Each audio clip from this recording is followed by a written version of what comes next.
ବାକ୍ୟର ପ୍ରକାର ଭେଦ ଆଲୋଚନା କରିବା ପୂର୍ବରୁ ପ୍ରଥମେ ସମସ୍ତଙ୍କୁ ସ୍ୱାଗତ।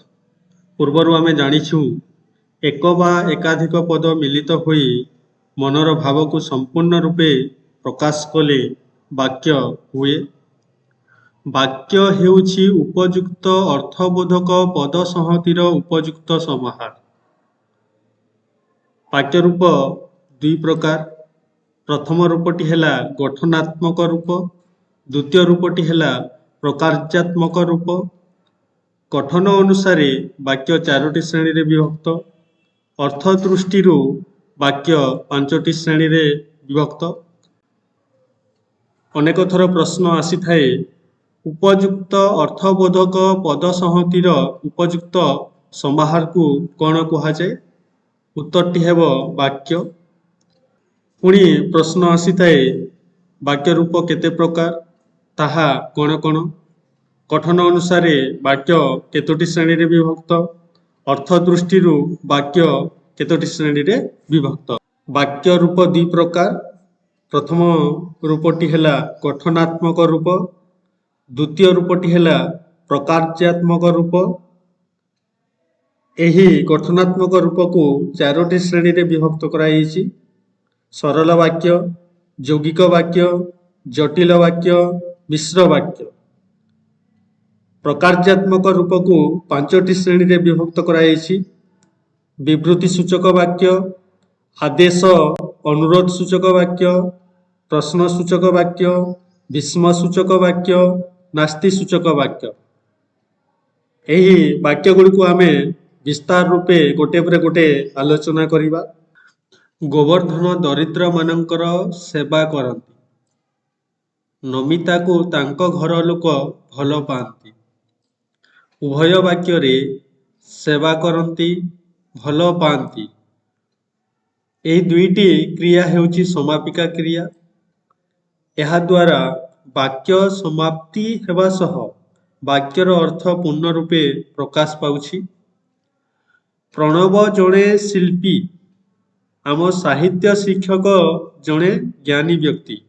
ଉଭୟ ବାକ୍ୟରେ ମଧ୍ୟ କ୍ରିୟା ଅଛି, କିନ୍ତୁ ତାହା ଉହ୍ୟ ହେଇକି ଅଛି। ଅଟନ୍ତି ଲଗାଇ ଆମେ ବାକ୍ୟ ପଢ଼ିବା। ପ୍ରଣବ ଜଣେ ଶିଳ୍ପୀ ଅଟନ୍ତି। ଆମ ସାହିତ୍ୟ ଶିକ୍ଷକ ଜଣେ ଜ୍ଞାନୀ ବ୍ୟକ୍ତି ଅଟନ୍ତି। ଏହି ଉଭୟ ବାକ୍ୟରେ ସମାପିକା କ୍ରିୟା ହେଉଛି ଅଟନ୍ତି, ଏହା ଉହ୍ୟ ହେଇକି ଅଛି। ଯେଉଁ ବାକ୍ୟରେ ଗୋଟିଏ ମାତ୍ର ସମାପିକା କ୍ରିୟା ଥାଏ, ସେହି ବାକ୍ୟକୁ ସରଳ ବାକ୍ୟ କୁହାଯାଏ। ଚାରୋଟି ବାକ୍ୟ ହେଉଛି ସରଳ ବାକ୍ୟ। ଚାରୋଟି ଯାକ ସରଳ ବାକ୍ୟ। ସବୁ ବାକ୍ୟରେ ସମାପିକା କ୍ରିୟା ଅଛି। ପବିତ୍ର ପହଞ୍ଚିଲା, ସୁଷମା ଆସିଲା ଓ ଉଭୟେ ମିଶି ପାଠ ପଢ଼ିଲେ। ମନୋଜ ଶ୍ରେଣୀରେ ବସିଲା ମାତ୍ର ପଢ଼ିପାରିଲା ନାହିଁ। ମା ଭଲ କରି ଶିଖାଇଲେ, କିନ୍ତୁ ବବିତା ରୋଷେଇ କରିପାରିଲା ନାହିଁ। ଶିକ୍ଷକ ଡାକିଲେ, ମାନସ ଏବଂ ସୁରେଶ ଗୀତ ଗାଇଲେ। ସଂଯୋଜକ ବ୍ୟୟ ଓ, ମାତ୍ର, କିନ୍ତୁ, ଏବଂ। ଏହାଦ୍ୱାରା ବାକ୍ୟର ପ୍ରଥମ ଅଂଶ ଏବଂ ଦ୍ୱିତୀୟ ଅଂଶ ମିଶି ପୂର୍ଣ୍ଣବାକ୍ୟ ହେଉଛି। ଏହି ଚାରୋଟି ଯାକ ବାକ୍ୟରେ ଦୁଇରୁ ଅଧିକ ସରଳ ବାକ୍ୟ ଅଛି। ସରଳ ବାକ୍ୟର ମିଶ୍ରଣରେ ଯୌଗିକ ବାକ୍ୟ ଗଠିତ ହୋଇଛି। ଏକାଧିକ ସରଳ ବାକ୍ୟର ସଂଯୋଗରେ ଯେଉଁ ବାକ୍ୟ ଗଠିତ ହୁଏ, ତାକୁ ଯୌଗିକ ବାକ୍ୟ କୁହାଯାଏ। ପ୍ରଧାନ ବାକ୍ୟ ସହିତ ଅପ୍ରଧାନ ବାକ୍ୟ ମିଶ୍ରଣ ହେବା ଦ୍ୱାରା ଜଟିଳ ବାକ୍ୟ ଗଠିତ ହୋଇଥାଏ। ଦୁଇ ବା ତତୋଧିକ ପରସ୍ପର ସାପେକ୍ଷ ଖଣ୍ଡ ବାକ୍ୟର ସମନ୍ୱୟରେ ଜଟିଳ ବାକ୍ୟ ଗଠିତ ହୋଇଥାଏ। ଉଦାହରଣରୁ ଆମେ ଜାଣିବା, ଅଜା ଯେତେବେଳେ ଘରେ ପହଞ୍ଚିଲେ, ସେତେବେଳେ ଘରେ ରତନ ନଥିଲା। ଏହି ବାକ୍ୟରେ ଅଜା ଯେତେବେଳେ ଘରେ ପହଞ୍ଚିଲେ ଅପ୍ରଧାନ ବାକ୍ୟ, ସେତେବେଳେ ଘରେ ରତନ ନଥିଲା ପ୍ରଧାନ ବାକ୍ୟ। ଏହି ବାକ୍ୟରେ ଅପ୍ରଧାନ ବାକ୍ୟ ସହିତ ପ୍ରଧାନ ବାକ୍ୟ ମିଶିଗଲା ପରେ ଜଟିଳ ବାକ୍ୟ ହୋଇଛି। ପରବର୍ତ୍ତୀ ଉଦାହରଣରୁ ବି ଆମେ ଜାଣିବା, କାଲିର କାମ ଯଦି ଆଜି କରୁଛ, ତେବେ ଆଜିର କାମ ଏବେ କର। এই বাক্যরে কালির কাম যদি আজি করুছ তেবে অপ্রধান বাক্য, আজির কাম এবে কর প্রধান বাক্য, অপ্রধান বাক্য সহিত প্রধান বাক্য মিশিছি এবং জটিল বাক্য গঠিত হয়েছে। গীত বাজା ଓ ନାଚ ଚାଲିବା ସମୟରେ ଯେଉଁ ଦର୍ଶକମାନେ ଦେଖିବାକୁ ଆସିଥିଲେ, ଜେଜେ ସେମାନଙ୍କୁ ଉପଯୁକ୍ତ ଚୌକିରେ ବସାଇଲେ ଓ ସେମାନଙ୍କୁ ଯଥାଶକ୍ତି ଭୋଜନ ମଧ୍ୟ ପ୍ରଦାନ କଲେ। ଏହା ଏକ ମିଶ୍ର ବାକ୍ୟ।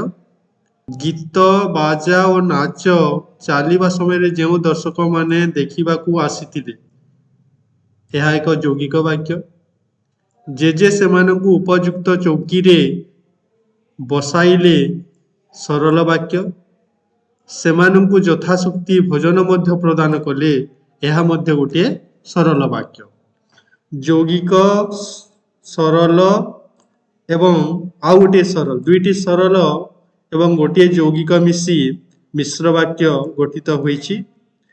ଯେକୌଣସି ପ୍ରକାର ବାକ୍ୟର ସମନ୍ୱିତ ରୂପକୁ ମିଶ୍ର ବାକ୍ୟ କୁହାଯାଏ। ବିବୃତ୍ତି ସୂଚକ ବାକ୍ୟ ଆଲୋଚନା କରିବା। ଏ ବର୍ଷ ପ୍ରବଳ ଶୀତ ହୋଇଛି। ଏହି ବାକ୍ୟରେ ଶୀତ ସମ୍ପର୍କରେ ବିବୃତ୍ତି କରାଯାଇଛି। କବିମାନଙ୍କ ମଧ୍ୟରେ ସାରଳା ଦାସ ଆଦି କବି ଅଟନ୍ତି। ଏହି ବାକ୍ୟରେ ମଧ୍ୟ ସାରଳା ଦାସଙ୍କ ସମ୍ପର୍କରେ ବିବୃତ୍ତି କରାଯାଇଛି। ଯଦି କୌଣସି ବାକ୍ୟରେ କୌଣସି ନିର୍ଦ୍ଦିଷ୍ଟ ବିଷୟକ ବିବୃତ୍ତି ବା ବକ୍ତବ୍ୟ ପ୍ରକାଶ କରାଯାଇଥାଏ, ସେହିଭଳିଆ ବାକ୍ୟକୁ ଆମେ ବିବୃତ୍ତି ସୂଚକ ବାକ୍ୟ କହିଥାଉ। ଏବେ ଆମେ ଅନୁରୋଧ ଆଦେଶ ସୂଚକ ବାକ୍ୟ ଆଲୋଚନା କରିବା। ଆଜ୍ଞା ମୋତେ ଟିକିଏ ସାହାଯ୍ୟ କରନ୍ତୁ।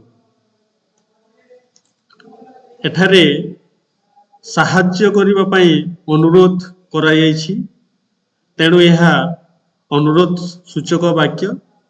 ଯେଉଁ ବାକ୍ୟରେ ଅନୁରୋଧ ଭାବ ପ୍ରକାଶ କରିଥାଏ, ସେହି ବାକ୍ୟକୁ ଅନୁରୋଧ ସୂଚକ ବାକ୍ୟ କୁହାଯାଏ।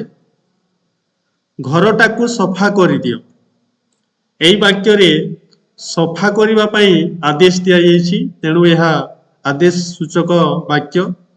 ଯେଉଁ ବାକ୍ୟରେ ଆଦେଶ ଭାବ ପ୍ରକାଶ କରୁଥାଏ, ସେହି ବାକ୍ୟକୁ ଆଦେଶ ସୂଚକ ବାକ୍ୟ କୁହାଯାଏ। ତମେ କେବେ ଆସିଲ?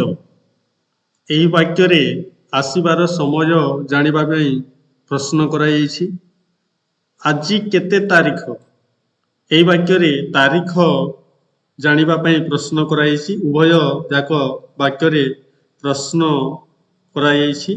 ଶେଷରେ ପ୍ରଶ୍ନ ସୂଚକ ଚିହ୍ନ ମଧ୍ୟ ଅଛି।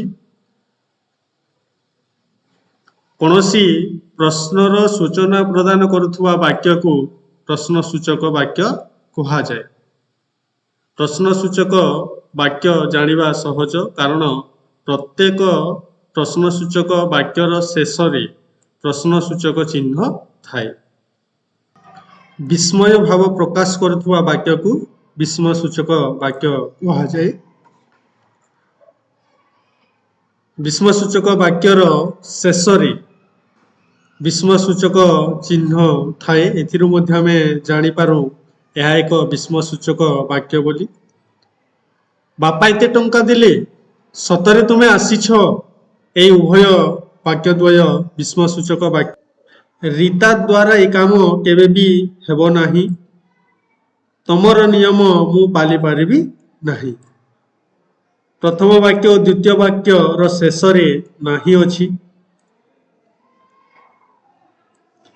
ଯେଉଁ ବାକ୍ୟରେ ନାସ୍ତିର ସୂଚନା ପ୍ରଦାନ କରିଥାଏ, ସେହି ବାକ୍ୟକୁ ଆମେ ନାସ୍ତି ସୂଚକ ବାକ୍ୟ ବୋଲି କହିଥାଉ।